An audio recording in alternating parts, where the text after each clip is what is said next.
হাওড়ে ভ্রমণের অনুভূতি আসলেই সহজে বহিঃপ্রকাশ করা যায় না। এই ধরুন, আপনি একটি বোটে করে হাওড়ে ভ্রমণে গেলেন।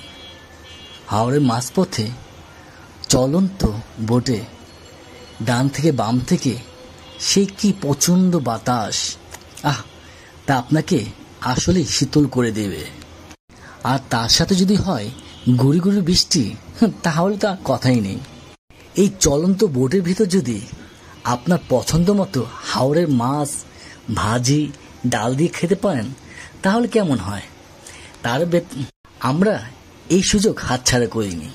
আমরা আমাদের পছন্দ মতো জিনিসপত্র কিনে সেই বোটের ভিতরেই খাওয়া দাওয়া করেছি। সেই অনুভূতি কি, সেটা আপনাদের বহিঃপ্রকাশ করতে পারবো না। আর ওয়েদার, সেটা তো চরম লেভেলের। এক কথা বলতে পারেন, আমাদের টাকা 100% উসুল হয়েছে।